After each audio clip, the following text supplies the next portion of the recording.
Un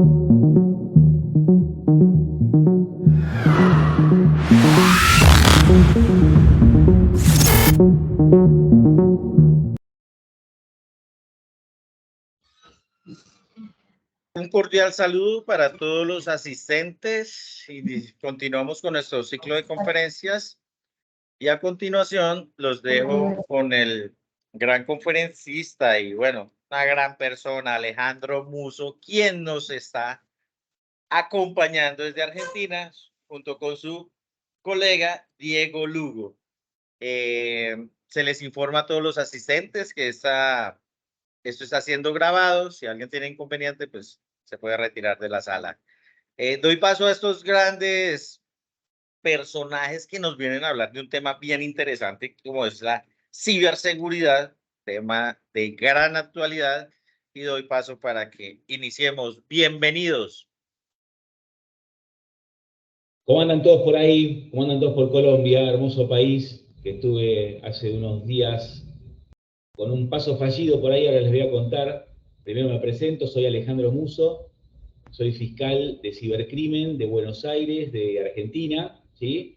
Nosotros trabajamos en una fiscalía bastante nueva, donde atendemos toda la temática vinculada a ciberataques técnicos y vinculados a ataques patrimoniales. Todo el tipo de estafas, todo el tema de troyanos, que ahora los vamos a ver un poco, temas de ransomware, de denegación de servicio.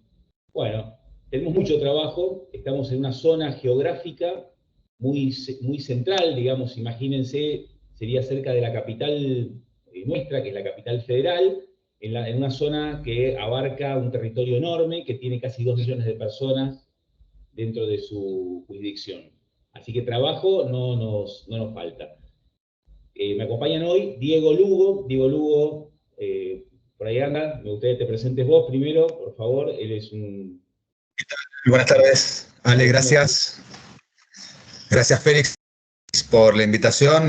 Bueno, yo les cuento, soy personal de la policía de la provincia de Buenos Aires y estoy comisionado para trabajar en la parte investigativa en el equipo de Alejandro, así que, bueno, un placer estar acá y bueno, ahora también está con nosotros Matías, que es del equipo de Forense. Mati.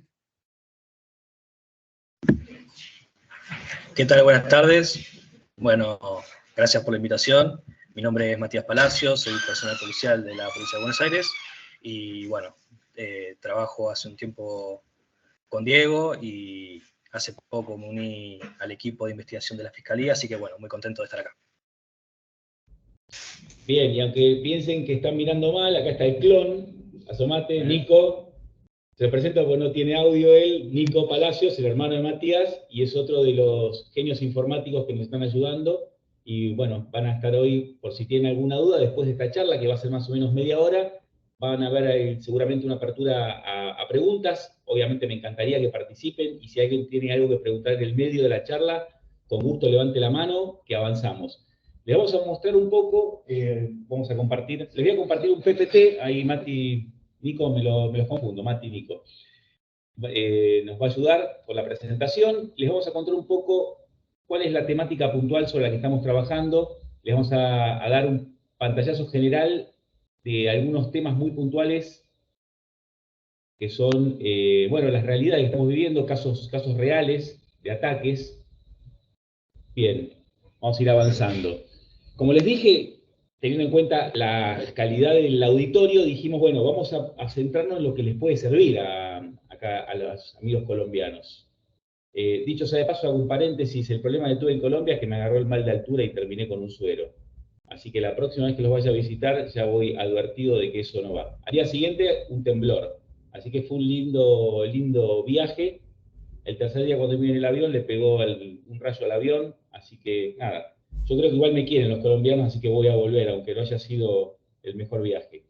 Bien, retomando y sacando este disclaimer, los riesgos corporativos. Los dos grandes ataques a la industria en general, puede ser la industria del agro, puede ser la manufactura, la industria tech, TICs, como le quieran decir, siempre son relacionados con el intento de extracción de información o fondos. Y ahí tenemos el primer tipo de ataque genérico, que es el phishing que todos conocemos, que es técnicamente la extracción de nuestros datos personales. ¿Sí? Datos personales, los nuestros particulares como personas o como industria.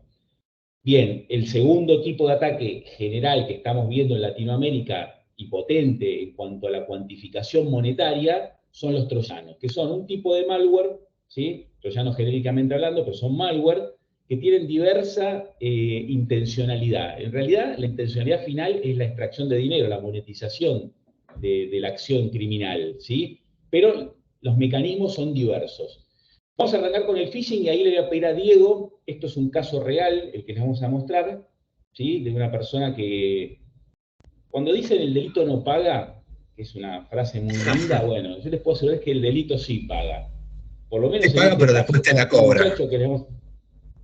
Sí, bueno, obviamente. Tiene que tener la suerte de no toparse con gente que tiene ganas de trabajar y de investigar. Este no fue el caso. Claro, tal cual. Bueno, este muchacho andaba muy bien económicamente porque el negocio que armó, que ahora Diego lo va a escribir, era sumamente redituable. Te dejo, Diego, adelante. Bueno, gracias Ale. Vamos a un poco introducir en las dos variables que tenemos de phishing. Nosotros tenemos por un lado lo que tiene que ver con el phishing tradicional, o el que es más conocido, que es el masivo, que consiste en un ataque por suplantación de identidad de alguna página web, normalmente de entidades bancarias o de entidades de servicios, que son las que hacen que nosotros tengamos que loguearnos en ese tipo de páginas, ¿sí? Por ejemplo, cuando nosotros queremos entrar a nuestro home banking, cuando queremos entrar a cualquier entidad de crediticia, ¿no? O una prepaga, o cualquier servicio que necesite que nosotros ingresemos un usuario y contraseña. Es susceptible de ser clonada por el ciberdelincuente, ¿sí? Y lo que hace es replicar esa página web, subirla, hostearla en algún servidor, normalmente un servidor poco accesible para la justicia o poco amigable, y una vez que lo hostea, lo posiciona en un buscador determinado para que, de esa manera, los clientes o las potenciales víctimas ingresen allí y den sus datos. Acá tenemos lo que es el ciclo de un poco de cómo funciona el phishing. Vemos que en primera instancia aparece la víctima, que esto es importante destacarlo, que cualquiera puede convertirse en víctima, cualquier usuario de un medio digital, de una página web con acreditación mediante clave de usuario. Después vemos que una vez que la víctima ingresa a la web, lo que hace es buscar esa entidad, normalmente en algún buscador, por ejemplo Google, lo más tradicional. Uno busca su banco en Google, ingresa a la primer página que aparece, o a la segunda, o a la que le parece más adecuada, y normalmente ahí es donde se posicionan las páginas clonadas, ¿sí? Estos phishing lo que hacen es captar a la víctima. Una vez que uno hace clic, la siguiente pantalla es el formulario de ingreso, que es clave y usuario, puede contener algún... Sí.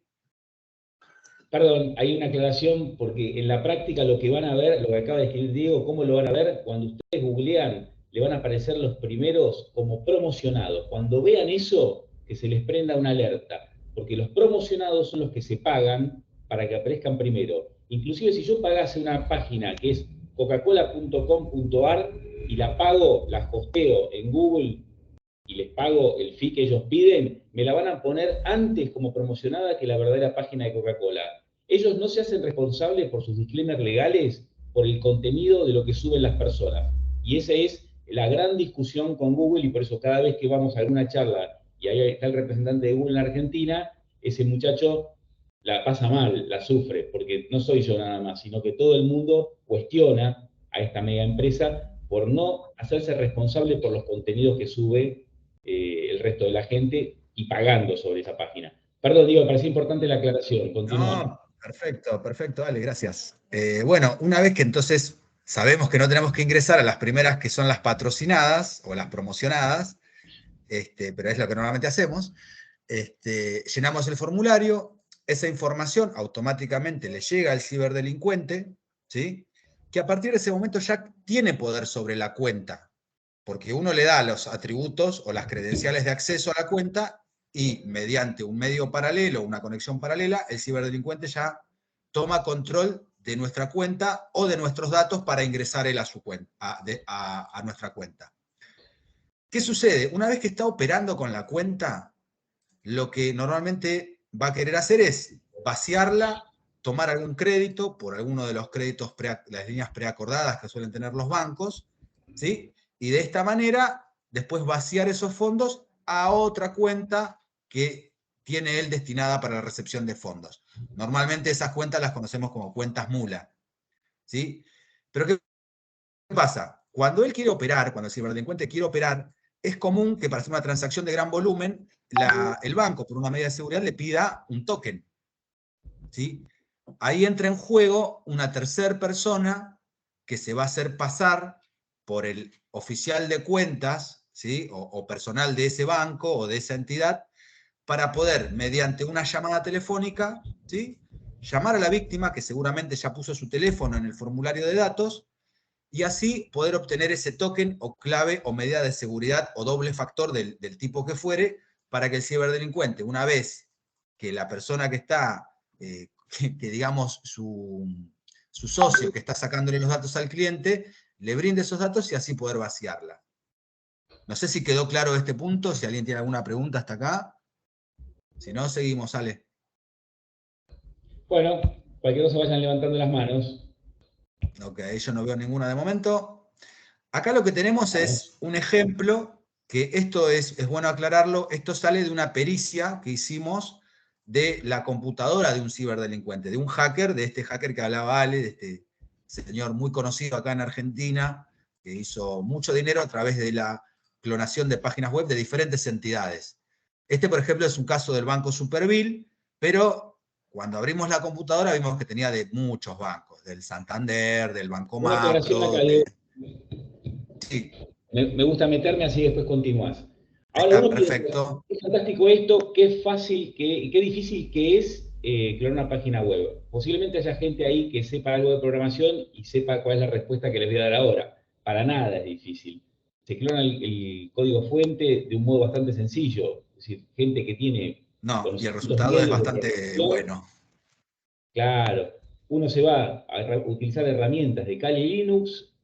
Hace poco en la conferencia que estuvo David Pereira, que es un genio, no sé si lo conocen, pero síganlo en YouTube, y nos explicó concretamente cómo lo hacen utilizando herramientas de Kali Linux, específicamente una que se llama Sodu, donde tenés es un casi intuitivo, aun cuando Kali Linux es medio complicado, pero esta es una herramienta hiper intuitiva donde le va preseteando cada uno de los tipos de ataque que uno quiere, cuál es la página que desea clonar, y casi en automático uno puede hacer una página bancaria, una página de Facebook, de cualquier red social. Es bastante sencillo la interfaz para personas que no tienen tanto conocimiento. No obstante, esta persona de la que le estamos contando, y ahora Diego, te pido que avances, era una persona con muchos conocimientos, porque aparte de conocimientos de programación, manejaba todo lo que es el trabajo de trading sobre criptomonedas, que eso es un tema muy importante que le estamos dando nosotros, una vuelta de rosca importante. De hecho, al final de la charla les voy a contar que fuimos la primera fiscalía que hizo el primer secuestro cripto de Argentina de billeteras descentralizadas. Perdón, Diego, interrupción. No, tranquilo, Continuamos. gracias por el aporte. Igual está bueno, tomando esto que decís, que el objetivo final de esto, si bien lo vamos a tratar más adelante, es la monetización, el vaciado de cuentas. Cualquier ataque de estos lo que persigue es un fin patrimonial, si bien puede tener otras consecuencias. Lo que vamos a ver es siempre orientado al vaciado de cuentas de las empresas. O sea, hay que estar muy alertas con esto. Nosotros acá estamos presentando el caso de un banco, del Banco Superville, ¿sí? Si me pasas a la siguiente filmina, Ale, vemos que cualquiera, si ve el entorno gráfico, puede entrar y dice, bueno, estos datos acá, tal es el Banco Superville. Nosotros normalmente no estamos acostumbrados, nosotros tal vez sí porque estamos en este rubro, pero cualquier empleado de la megaestructura que se le ocurra. Diego, te estamos perdiendo. Anda y sola, Diego, que está. Que no se escucha nada. Ya está.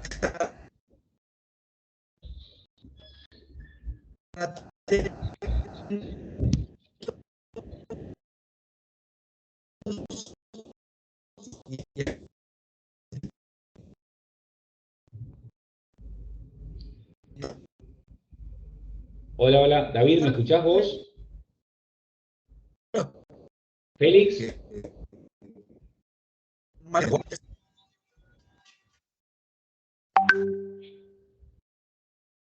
¿Vos ¿Me escuchás bien, Félix? Acá sí. Bueno, ¿a Diego lo están escuchando?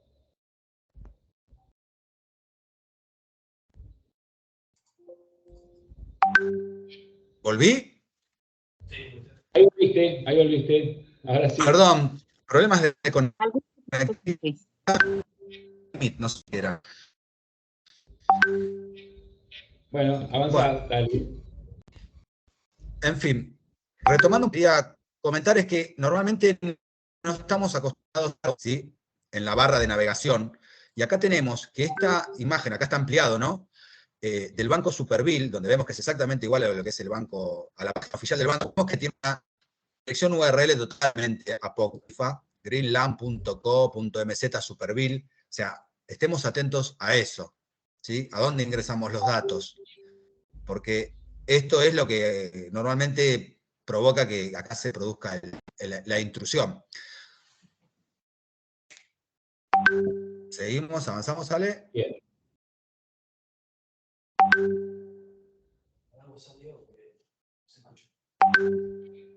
Este es otro ejemplo de imagen que encontramos en esta computadora de este hacker, donde está la plantilla para que él ingrese el token.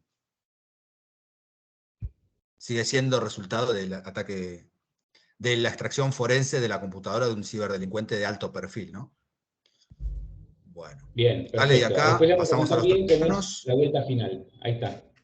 Vamos a los troyanos. Bien, todos conocen lo que son las capas OSI, si no las conocen, es el formato sobre el cual está edificada la programación de casi todos los programas que utilizamos nosotros. ¿Alguien escuchó hablar alguna vez de las 7 capas OSI? Yo sé que la respuesta es, no voy a esperar la devolución, pero si no escucharon hablar, sí van a haber escuchado hablar a los que tengan un poquito de conocimiento en informática de lo que les voy a mostrar a continuación. Tiene 7 capas técnicamente, pero hay una convención. No sé si, Mati, nos querés contar un poquito sobre esto. ¿Estás ahí a mano? Matías. Hola, ¿se me escucha? Bueno, ahí está, Mati. Contanos un poco Ahora de qué se sí. trata esto y cuál es la convención a la que hacían mención.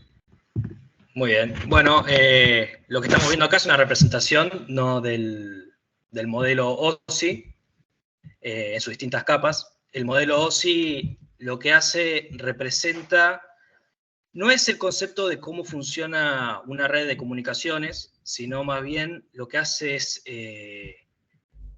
universaliza cómo se comparte la información en un sistema, ¿no? Las capas OSIS vienen de la 1 a la 7, esas son las que están dictaminadas. Y después nosotros también hablamos de lo que es la capa 8, ¿no?, que está por fuera del sistema en sí, que vendría a ser el usuario, ¿no?, la interacción del humano con el sistema. Los sistemas de comunicaciones son una cadena, y como todos sabemos, el eslabón más débil es el usuario en los sistemas. Ahí estamos viendo, bueno, pobre Rafa, le hackearon la cuenta bancaria, Rafa siempre, lo siempre pasa. porque no estuvo atento al phishing. No, de hecho, Mati, te hago una aclaración. Dentro de los chistes que se hacen los informáticos, que no son gente muy graciosa, pero entre ellos se ríen, cuando te dicen hay un error de capa 8, están diciendo que el usuario no entiende nada, básicamente. Le están tomando el pelo al pobre usuario. No, esto es un error de capa 8. Inclusive, avanzan y dicen hay un error de capa 9, que puede ser la silla o el escritorio que le falla una pata. Que no es tan gracioso, pero entre ellos se matan de risa. Pero bueno, vamos al por qué le estamos explicando esto. ¿Qué pasa con los errores de capa 8, Mati?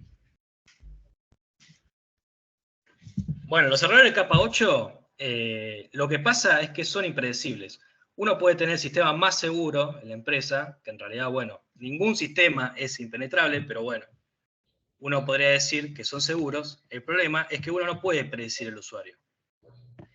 Y el ataque puede venir desde cualquier usuario de la empresa, no solamente desde el sistema, desde el sector IT, sino puede venir, por ejemplo, de un empleado que utiliza la computadora para revisar sus cuentas bancarias, que lo utiliza para descargar archivos. También puede venir, bueno, de un nivel más alto, quizás un empleado de la empresa que le pasan un link para descargarse un Meet, para conectarse a una charla, y resulta que ese supuesto Meet no era un Meet, sino que era un malware, que si querés pasamos la siguiente filmina. Bien. Te hago una aclaración previo, antes que expliques esto, es interesante. Sí. Lo que cuenta Mati es fantástico, porque los ataques a las empresas son ataques dirigidos y planificados, es decir, no son ataques masivos en general. Es decir, uno, como ciberatacante, lo que busca es monetizar de la manera más potente toda la evolución que hace con ese ataque. Es decir, si tiene que diseñar un troyano, le tiene que dedicar mucho tiempo. Entonces, así como le dedica mucho tiempo al medio para el ataque, por ejemplo, el diseño de un programa de malware troyano, también le dedica mucho tiempo a la planificación del ataque. Es decir, hace un ataque dirigido, lo llamamos spear, ¿sí? Un ataque de spear phishing. Yo voy a atacar a una empresa grande porque sé que de ahí va a sacar mucha plata. Entonces, ¿cómo lo voy a atacar? La estudio previamente y busco cuáles son las fases más vulnerables. En general, yo no voy, si voy a atacar, imagínense que no voy a atacar al sector de IT, porque los de IT son tipos que saben cuál es un phishing y cuál no saben diferenciar, están atentos, están prestando atención. Entonces, ¿qué hago? No ataco al medio de la capa, ataco abajo a la telefonista, al chico que tiene cero conocimiento técnico porque está en un área diferente, o ataco arriba. Hago lo que llaman un whaling, de whale, de ballena. El whaling es un phishing dirigido a los CEOs, que también están en otra. Entonces te llega un mail, lo que sea, de algún empleado o de algún colega siendo un CEO, y posiblemente en tu desconocimiento lo vas a abrir porque vos estás pensando en otra cosa. Ahora, así como les digo esto, ustedes Si no, Ale, a los de legales. A los de legales, que los abogados somos malísimos Los de legales. Entonces, claro, Las famosas notificaciones del juzgado, la famosa notificación del juzgado que partió de México este año, estuvo muy en boga atacando al sector de salud. Eso era totalmente personalizado. ¿Qué empresa de salud no tiene un quilombo legal? No tiene cuestiones legales, entonces le llega la notificación de la audiencia del juicio tal. Vos lees ese título y entrás. Entonces, es verdad lo que decís, Ale, que normalmente el dirigido no va a atacar al sector IT o al sector de ciberseguridad, al sector de sistemas, sino que va a buscar esa pata débil dentro de la estructura. Exacto. Me encantó lo de quilombo. No sé si están al tanto que cuál es la palabra, el significado de la palabra quilombo en Argentina. Es como un lío. Como algo es como que un lío grande. Lío, pero es un lío grande. Me gustó, me gustó. Bien, Mati, continúa con esta parte si podés, por favor. Y explicarle, bueno, que este es un análisis concreto que se hizo sobre computadoras atacadas a víctimas nuestras y cómo trabajamos y cómo los detectamos. Exactamente. Bueno, este es un pantallazo de un caso particular que tuvimos. Este es un troyano, un malware conocido como Grandonero, que ataca específicamente a los bancos, cuentas bancarias. Lo que estamos viendo acá es el análisis de los archivos infectados. Uno, por lo general, cuando sufre un ataque, cuando se infecta el sistema, se da cuenta cuando ya es tarde, es la realidad. Cuando de repente nota que hay faltante de dinero, cuando hay transferencias que uno no reconoce, y lo que se hace es hacer un análisis integral de todos los sistemas, o de la computadora infectada donde se sospecha que se produjo la infección, y acá lo que estamos viendo, bueno, es el resultado de ese análisis, ¿no? Como podrán ver, bueno, ahí aparece en rojo, van a ver que dice spyware, malware, troyano, se realiza la revisión con varios antivirus o programas especiales.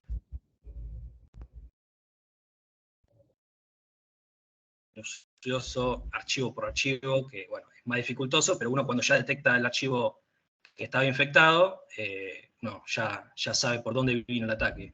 Bueno, acá vemos un poco más de lo mismo. Ahí van a ver cómo distintos antivirus detectan que el archivo está infectado. Ahora sí, si querés pasar, ¿vale? Bien, y ahora pasamos a algo que es el cuco. Nosotros decimos el cuco, que sería como, nada, como lo que más nos asusta en la industria y lo que nos va a seguir asustando. Seguramente la mayoría de ustedes han escuchado hablar de lo que es el ransomware. Es la combinación de ransom, que es secuestro, ware de software, es decir, secuestro de datos, secuestro de programas, secuestro de información, básicamente. Estos ataques en general arrancaron cerca del 2010 y fueron inicialmente dirigidos a personas. Se te metían en tu computadora, ahora lo van a explicar en forma técnica cómo es el mecanismo, y lo que se te hacía era meterse para averiguar qué cosas importantes podías tener y te encriptaban tu información para complicarte tu vida diaria. Obviamente se dieron cuenta que pidiendo un rescate de poco dinero, ¿sí? Porque eran personas físicas, no les cerraba la ecuación económica. Empezaron a atacar empresas y empezaron a avanzar, digamos, a empresas de servicios críticos, ¿sí? Por ejemplo, servicios de salud, servicios de agua, hasta llegar, digamos, a un caso paradigmático que sucedió en Estados Unidos, que fue uno de los casos que el Estado tuvo que pagar, que fue muy conocido, si no lo conocen, googleenlo, porque está bueno leerlo, que se llamó Colonial Pipeline, ¿sí? ¿Qué es Colonial Pipeline? Es la línea de transferencia de hidrocarburos, creo que transmite, lleva y trae petróleo, en forma transversal a todo Estados Unidos. Lo atacaron con un ransom, efectivamente le pidieron una suma millonaria en dólares. ¿Pero por qué? Porque le encriptaron información determinante para la operatoria, es decir, trabaron varias plantas de esta colonia pipeline y lo que hicieron es impedir que continúe haciendo su labor, digamos, el tráfico de combustible, con lo cual al día siguiente, a los 2 días, empezó a haber faltante de combustible en la estación de servicio, para la industria. Fue un ataque potentísimo. Obviamente encriptaron la información de un modo que era imposible revertirlo en ese momento, sino obteniendo las credenciales para desencriptar ese virus que le habían metido. Efectivamente se pagó, y ese fue un caso icónico, ¿sí? Porque empezó a la discusión a nivel mundial de si era conveniente pagar o no pagar. La respuesta a eso es, por lo menos desde el Estado, yo pago, ¿y quién me asegura que transando con delincuentes ellos van a cumplir su parte? Si tienen mucho más que ganar, obtienen el beneficio del pago y pueden después exfiltrar la información e inclusive utilizarla para otro tipo de ataques, por ejemplo, extorsivos a personas diferentes, o pedirme más plata. Con lo cual, pensémoslo desde ese punto de vista, si nos toca. Y a ver, esto uno puede decir, che, pero están atacando megaempresas. No, yo les puedo asegurar, hemos tenido acá en Argentina ataques a megaempresas, con el FBI hemos tenido una interacción muy potente. El año pasado el FBI junto con la Interpol detuvo a casi toda la estructura y la derribó de una organización muy complicada, que estaba dentro de las 3 más complicadas a nivel mundial, que se llamaba Hive, con H I latina, B corta E, la desmembró en Europa.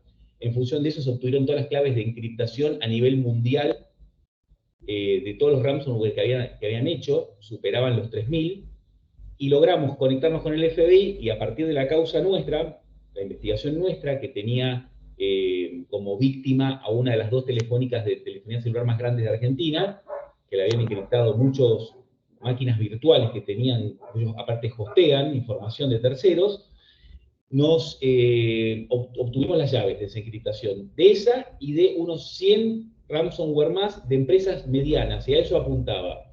No solo atacan empresas grandes, porque las empresas grandes ya saben cómo cubrirse, son más difíciles, tienen backups redundantes, pero las empresas medianas y las chicas son víctimas muy fáciles, porque tienen seguramente muy mal backupeada la información, por ahí inclusive tienen backups dentro de los mismos servidores atacados, con lo cual, nada, es como dejar la llave alternativa de tu casa por el día que te olvides la llave dentro de tu casa. No sé si se entiende. Nada, no voy a poder seguir entrando a mi casa. La llave la sigo teniendo adentro y la que perdí, la perdí. Así que hay que tener mucho cuidado y es importante prestar atención a algunas cuestiones de seguridad. Y ahora van a explicar cómo son los ataques, y ahí es donde está el kit de la cuestión, donde tienen que prestar atención para que esto no les suceda. Bueno, Mati o Diego, no sé quién nos quiere contar este cuadro. Bueno, voy yo, Ale. Acá lo que tenemos también es un tipo de ataque, digamos, primo hermano del phishing, o un género dentro de lo que es el phishing. Es un ataque dirigido normalmente, donde el ciberdelincuente hace un análisis y desarrollo primero, hace una inteligencia previa del objetivo al cual quiere infectar, para de esa manera desarrollar el ataque, el malware más efectivo, ¿no? Y después ver cómo lo puede infiltrar. una vez que lo desarrolló, lo que hace es introducirlo, o sea, lograr la infección del sistema que quiere atacar, y una vez que consigue estar dentro del sistema, lo que deviene es una etapa de persistencia, que se llama, donde el malware, el programa, va escalando dentro de los distintos estándares de privilegio que puede tener la organización, va pasando, digamos, de una capa a la otra en niveles de importancia, para llegar a la información, primero para detectar la información que es sensible para la empresa. Una vez que la detecta, lo que hace es escalar los niveles de privilegio para llegar a la misma, y una vez que llegó a esa información, lo que puede hacer durante esta etapa de persistencia es ya empezar a copiarla y extraerla del sistema para tener su propio backup, ¿sí?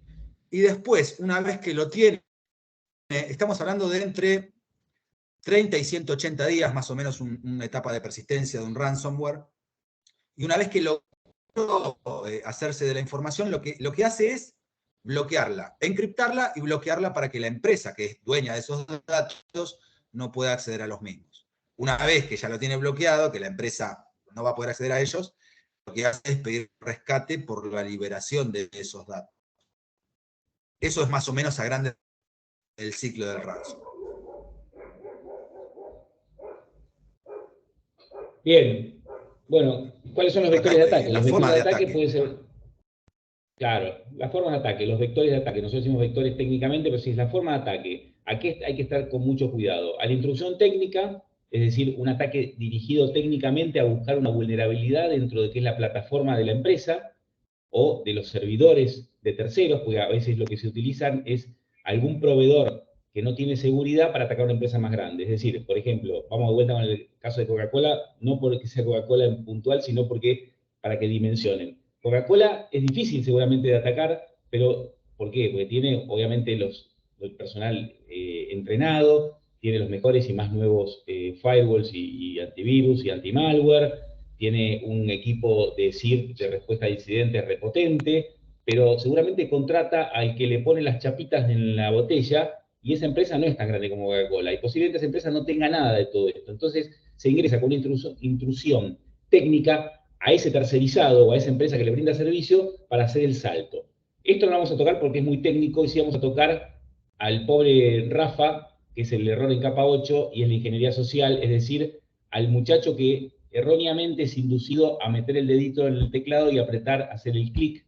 Se llaman ataques de one click, porque con un solo clic uno ya se metió en el barro, ya se metió, se complejizó su vida personal, y si trabaja con una empresa y está operando en ese momento los sistemas de la empresa la va a poner en riesgo. Los tipos y propagación, Mati o Diego, alguno de los dos que avance con esto. Dale, voy yo. Bueno, tenemos cuatro vectores, que son los principales por los que uno puede caer en un phishing, que son, bueno, las URL falsas, las direcciones falsas, que fue la que ya hablamos con anterioridad, un link que uno piensa que es del banco, que resulta que no era, un link que era de un Meet, que resulta que no era, por eso tenemos que estar atentos a dónde entramos y dónde ponemos nuestra información. Después tenemos la publicidad maliciosa. Yo creo que todos alguna vez habrán visto alguno de esas publicidades que dice: usted es el visitante 1.000.000, ganó un iPhone, clique acá, y te solicita que te descargues un programa para llenar un formulario, lo que sea. Bueno, ahí estamos hablando de publicidades que son claramente maliciosas. Después tenemos, bueno, los email y los adjuntos. Un email que no sabemos de quién es, que viene con un link, que no sabemos a dónde lleva. Tenemos que estar muy atentos a eso. Un pequeño tip que puedo dar es, por ejemplo, algo que me pasa siempre a mí, me llegan mensajes de Amazon de que mi cuenta fue suspendida, por ejemplo. Y te dice que si no haces clic en el link y no regularizas su situación, te van a suspender la cuenta y qué sé yo. Uno se ve tentado a hacer clic, porque encima la dirección es bastante parecida a una de Amazon. Creo que tiene una diferencia, ahora no recuerdo cuál era exactamente. Creo que en vez de una O era un 0. Entonces uno, si lo ve así rápidamente, piensa que es Amazon. Pero cuando pone el mouse sobre el link, ustedes van a ver abajo a la izquierda que les dice el navegador la URL hacia dónde se va direccionada. Y obviamente no va direccionada a una URL de Amazon, va direccionada a una URL cualquiera. Entonces, bueno, ese es un tip para saber hacia dónde va lo que ustedes están cliqueando, ¿no? Y después, bueno, tenemos el cuarto caso, que son más raros, pero puede pasar, los llamados BAT USB, que son USBs, discos USB de memoria, que vienen con el malware dentro. Y uno lo que hace es, el delincuente en este caso, lo que hace es deja un USB infectado en un lugar público. Por ejemplo, en una oficina de una empresa, ¿no? Quizás uno tiene un empleado desleal que deja el USB infectado, y va otro empleado, y por mera curiosidad, conecta el USB a una computadora. Quizás, qué sé yo, no sé, el USB tenga escrito, no sé, vacaciones de, no sé, de tal lado. Y uno, de curioso, lo conecta para ver qué hay dentro, y ahí se produce la infección. Estos son los 4 casos más comunes que uno ve en el día a día, ¿no? Bien. Y vamos a las consecuencias. A ver, ¿qué hay que tener en cuenta de este tipo de ataques? No desde el punto de vista de los delincuentes, que ya lo explicamos. Ellos tienen el signo pesos en la frente y lo único que quieren es monetizar. O a veces también hay lo que se denomina los activistas, que lo quieren hacer por cuestiones políticas, o lo quieren hacer por alguna cuestión de revancha, ataques religiosos. Acá tuvimos hace poquito, que ahora está en todos los medios, un muchacho que se dedicaba, un demonio, la verdad, que se dedicaba a captar chicos menores de edad, un pedófilo básicamente, y lo que hacía eran ataques, obviamente dirigidos a satisfacer su líbido, pero cuando no lo lograba, hacía una segunda vuelta, que era a estos chicos de colegios que él identificaba porque los perseguía, ir a atacar mediante llamadas telefónicas o mails o ese tipo de vehículos a los colegios a los que él detectaba que iban esta gente, amenazando con que había explosivos en el colegio, ese tipo de cosas, lo que generaba obviamente que una conmoción, la intervención de la policía, equipos de explosivos, desalojo del colegio, chicos desde edad maternal hasta adolescentes en la calle, un desastre. Por eso las intencionalidades pueden ser muchas. Eso ya lo contamos y lo explicamos, ahora vamos a ver del lado de la víctima personal o víctima empresa, el daño reputacional de la empresa. ¿Qué pensarían ustedes si yo tengo de repente una compañía que vende ciberseguridad, vamos al caso más absurdo, y aparece en los diarios al día siguiente, fue atacada con un ransomware, y no la contrato más? Es el caso absurdo, ¿no? Pero, ¿qué opinan si, no sé, tengo una empresa de medicina prepaga, de medicina privada, donde tengo todos mis datos personales y mi historia clínica, y dice hay un ransomware, y todos saben que yo tengo, no sé, algún tipo de enfermedad que me genera algún tipo de inconveniente social y no quiero que la gente se entere? Casos de la realidad les estoy contando, ¿eh?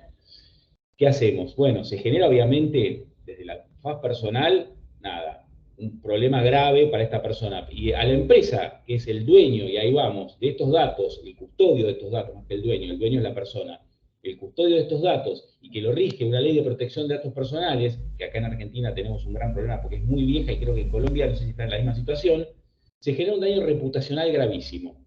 Es decir, la empresa va a perder en su imagen, va a perder clientes, va a perder dinero. Se incrementan los riesgos de futuros ataques. Si te atacaron una vez, ya saben cuáles son tus vulnerabilidades y tus skills, tus capacidades de respuesta, con lo cual vos te abriste a un mundo de ciberdelincuentes que saben que vos no estás preparado para un ciberataque. ¿Qué pasa? Una vez que se obtienen los datos, yo puedo pagar lo que me pidan, lo que sea, no estoy nunca en condiciones de exigir nada porque los ciberdelincuentes están ocultos en las sombras, no los puedo ubicar y tienen toda mi información. Tengo que confiar en su buena voluntad, cosa que evidentemente en general no la tienen, para que no pase lo que les estoy mostrando ahora, una filtración de datos. La filtración de datos te va a generar todas las consecuencias anteriores que acabo de explicar. Y aparte te va a generar seguramente juicios cuantiosos de los dueños de los datos exfiltrados. Y ahí vamos al final de la historieta, como nos gusta decir a nosotros, el perjuicio patrimonial. Es decir, en función de todo esta falta de preparación, de información, de capacitación del personal, o no vigilancia de posibles atacantes internos, que se llaman insiders, que en todas las empresas y organizaciones los hay, lo que voy a terminar pagando es un grave y potente perjuicio patrimonial que en muchos casos termina con el cierre de la organización. Como consecuencia de todo esto, vamos terminando y abrimos a las preguntas. Les vamos a mostrar un poco cómo fue los últimos casos que tuvimos y cuáles son las consecuencias, porque como les dije antes, cuando dicen el delito no paga, yo te diría que con la plata que están ganando, en principio el delito no paga. Ahora, el Estado, en Argentina y sé que en Colombia también, las policías, las fiscalías han tomado la decisión fuertemente, siempre con un delay, porque nosotros tengan en cuenta que a diferencia de nosotros el Estado, a diferencia de los delincuentes, tenemos reglas que cumplir, con lo cual por eso vamos despacio. Si el Estado no es que no entienda nada, el Estado tiene que cumplir reglas, tiene que cumplir tiempos de organización, tiempos de capacitación y tiempos que tienen que ver con el patrimonio del Estado para poder armar unidades de investigación serias y potentes. Se están armando. Y esto que les voy a mostrar es la consecuencia en Argentina de esto que les acabo de describir.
Pero se hizo el primer secuestro de monedas, de criptomonedas. Ah, estaba en el diario de hoy. Eso. Sí, muchas felicitaciones.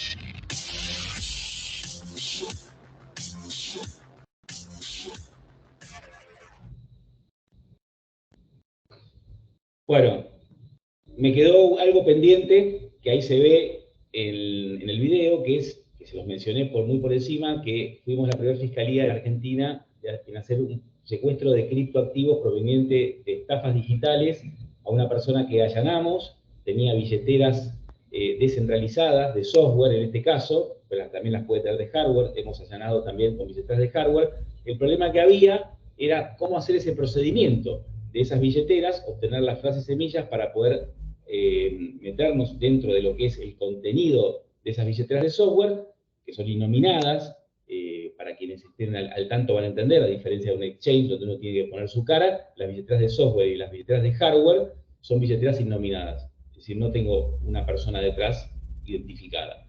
Ese es el mecanismo por el cual ocultan hoy casi todas las gamas de delitos importantes, tráfico de personas, de dinero, de armas, todo lo que es el scam digital, pedofilia, todo se esconde acá porque es muy sencillo, porque es transnacional, es decir, yo quiero sacar dinero afuera, inclusive evito cualquier cuestión tributaria, de fisco, cualquier regulación, vieron que no se puede sacar o entrar del país más de $10.000, bueno, con cripto nadie se entera, yo la saco y nadie me pregunta nada. ¿Qué se hizo? Se allanó a esta persona, se la detuvo, se le abrieron los dispositivos, se encontraron las frases semillas y se hicieron las transferencias de todos los fondos que tenía en diversas monedas de criptomonedas, tenía en 5 tipos de monedas diferentes. A consecuencia de eso, ya varias fiscalías más, esto en los últimos 2 meses, han seguido el camino nuestro y han avanzado en este punto. Y creo que es importantísimo mencionar, ahí se veían unos globitos, unas conexiones, unos programas. El programa S, los programas esos que usamos son programas de traceo de blockchain, que los tres más importantes son, si le digo los nombres porque por ahí los escucharon hablar y es importante que lo vayan sabiendo porque hay que familiarizarse con esto. Chainalysis, TRM Labs y Cyphertrace. Hay más, pero estos son los más conocidos y los más potentes como herramientas. Son herramientas pagas, por supuesto. Pero ese es el mecanismo que encontramos nosotros para poder hacer el traceo de la ruta del dinero. Que hoy nos es, digamos, muy efectivo en las investigaciones, porque antes lo hacíamos con dinero fiduciario, con dinero de curso legal, en los bancos y la fintech, y no está centralizada la información. Cada banco opera en forma independiente, más allá que haya un banco central, pero cada uno tiene su impronta. Entonces, pedir información genérica no servía. Esto en la blockchain es diferente porque ya tengo todo en la blockchain. No tengo a la persona, como si la tengo en el sistema anterior, pero tengo todas las transacciones, con lo cual parto de una base muy importante. Les pido entonces ahí cualquier duda que tengan, más allá que ahora, si les parece bien a Félix, abrimos a preguntas, nos escriban, con mucho gusto les vamos a estar contestando a este mail.